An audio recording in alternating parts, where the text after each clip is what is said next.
Now, let's first take you through the news headlines and indeed the headlines of the Sunday papers this morning, as we always do. Let's start with the Sunday Telegraph. And that splashes with Labour to give EU citizens the vote. That's something we're going to be exploring a little later in the show. That's one of Keir Starmer's ideas. The Sunday Times goes with nursing union chief in U-turn over pay deal. That's about Pat Cullen, the head of the RCN, apparently wanting a double-digit wage increase. The Mail on Sunday splashes Kate's Eurovision tribute to Ukraine. That's the Princess of Wales being in that beautiful blue dress and playing the piano. The Sunday Express, Rishi's vow, I won't budge, he says. That's about him with regard to facing pressure from some of the right-wingers in his party. The Sun on Sunday goes with Rio nabs intruder in home raid terror. That's about the former footballer Rio Ferdinand. The Sunday Mirror, I'm a celeb saved me from cancer, and that's about an EastEnders star being spotted with cancer after he appeared on the reality TV show. Now, let me bring in my paper reviewer extraordinaire, Michael Portillo, former Defence Secretary and GB News presenter from 11. Michael, I love this double shifting you're doing. Honestly, this is hard work incarnate. We're going to come to Labour's attitude to hard work in a moment. We will come to that. Yes. Great stuff. Now, first of all, let's talk about interview of the day. It's in the Mail on Sunday. Rishi Sunak spoken to the political editor, Glenn Owen. I say interview of the day. They didn't splash it. It's great to get it. And it's a nice sit down, and Rishi's all very much, you know, I'm steadying the ship. But it didn't elicit many news lines. Is this just because, actually, the Prime Minister is a bit too safety first in his approach? Yes, absolutely. I think it's a bit of a nightmare that an interview with the Prime Minister is buried in the middle of the newspaper.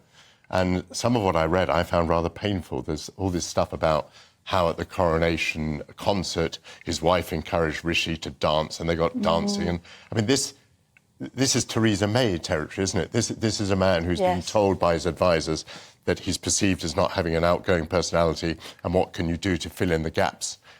So I found it rather a painful interview, but as far as the politics is concerned, all he really has to say is that it's steady as we go, settling the ship and so on. But that is not what a lot of people in his party want. Yeah. Priti Patel and others are talking a very different sort of language. And Priti Patel and others are saying it's not just we who think we're on the wrong lines, it looks like the voters think that as well, because the results in the local elections were even worse than the worst predictions that have been made by the party. They're managing of expectations, superseded even their own expectations. I mean, speaking as a Tory voter, which obviously I am, what is my reason for voting Tory next time? What is it the Tories are offering me? They're offering me high public spending and high taxation. They have, no differentiation on these matters with Labour. And, how do you win elections unless you differentiate your party? And particularly unless you differentiate your party along lines that people expect. Yes. At the moment, the Conservative Party is not following the Conservative Party brand. And that seems to me quite a difficult electoral strategy. Let's just try and defend Rishi Sunak here, because lots of people tell me how they love him because he's extremely hard-working. He's across his brief. He did have a burgeoning in-tray because perhaps his predecessors weren't across their brief. So he's got a very tough job, hasn't he? And he could be saying, look, we've had enough of personality politics. We've had enough of chaos and confusion. I am steadying the ship. I'm a very safe pair of hands. And actually, that's not just what the party needs, but the country needs right now. There is an argument for that, Portillo. I mean, in the sense that he's kind of managed to close that gap, which was gaping under Liz Truss and following the breakdown of the economic policy. I grant you all of that. But those are not things that, in the end, will win the election. They may stop a complete rout. They may stop the Conservatives being wiped out. I agree that, had Liz Truss remained in place, that might have been what happened. But I think those in the Conservative Party who are saying, OK, you've steadied the ship, you have all these credentials, you are a trustworthy person, you're also a very likeable person, you have marvellous personal qualities, but you've also got to give people reasons for voting Conservative. Yes. I think there's quite a lot in that as well. One of the reasons why people are saying that they might vote Conservative is because they think Labour will be even worse. Yes. And what I think is also interesting when it comes to this manifesto is whether it does mar with what people are saying in general about Keir Starmer, a lack of policy platform and all the rest of it. Now, there's an interesting piece because everyone's having their say on this, of course. Everyone's having their say on what both the government and the shadow policies should be. I'm interested in Tim Shipman's piece, which we called the think piece of the day, because he's talking about backseat drivers. So on one hand, you've got Rishi Sunak, plagued by the likes of Liz Truss, off to Taiwan, Boris Johnson making his interventions on Brexit, Theresa May apparently sitting in the Commons complaining about the immigration stuff. You've then got on the left Tony Blair. The Tony Blair Institute seems to be firing things into my inbox every 5 minutes. We've also go even further back and look at Gordon Brown making interventions. John Major doesn't seem to be able to zip it. So have we got too much backseat driving in politics, Michael? Well, the number of ex-prime ministers is in excess of anything that you and I have experienced before.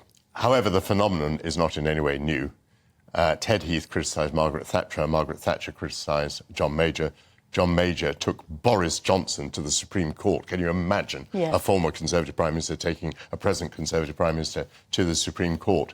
So there's nothing particularly new. And, I mean, it has made me chuckle because I saw John Major up close in those days, and I know how wounded and hurt he was every time that Margaret Thatcher made a comment. And you know, the way he attacked Boris, John Major, was extraordinary. I also think there's an even broader phenomenon here, which is we are a country now that has no agreement about our destiny whatsoever. Yes. You know, obviously we're divided on whether to be in Europe or not in Europe. We're divided about our global role. We're not even, 100% sure about NATO and the United States and so on. But even on sort of things that are purely domestic, do we want to build a new railway? Do we want a third runway at Heathrow? We have no consensus. We have no agreement. But has there ever been consensus? I mean, haven't these arguments between left and right always existed? I appreciate that Brexit's probably driven a further wedge. But it's like how, from my opinion, lots of people were looking at Major and saying, well, why are you in a position to comment on anything? I mean, his premiership ended in disaster. Oh, yes, I remember that. Yes, exactly, I lost my seat. Yes, I remember all that. Actually, I don't entirely agree with you that it's always been like that in the sense that, I'm going back a long way now, but I think in the kind of 60s, everyone was agreed about modernisation. Everyone was agreed that the economy had to move forward. So infrastructure, for example, was not a controversial policy. But now anything is a controversial policy. Do we want to be more modern or not? No, we don't. Saving the environment is the most important thing. Net zero is the most important thing. So we're not even agreed on economic growth anymore. Yes.